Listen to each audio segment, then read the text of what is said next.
तर मित्रांनो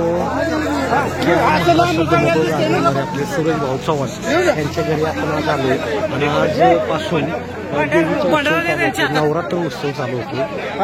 घरोघरी देवीचं आगमन होते. या ठिकाणी पण सूरजचं जे घर आहे घरामध्ये पण सूरज तर प्रचंड असा म्हणजे भक्त आहे देवीचा. तर या ठिकाणी त्याच्या घरात पण बघू शकता घट बसवण्यात आता येत आहे.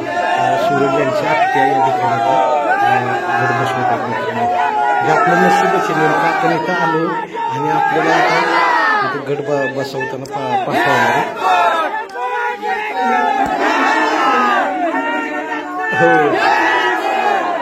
हो गणपती नेमकं गणपतीच्या टायमिंगला पण नेमकं आपण आलो आणि सूरजचा नेमकं गणपती बसवलेला आला होता. आणि आज देवीचा एकदम तो प्रचंड असा भक्त आहे म्हणून आता देवीचा त्याच्यावरती भरपूर असा आशीर्वाद आहे. आता 2-3 दिवसातच निकाल लागला एकदम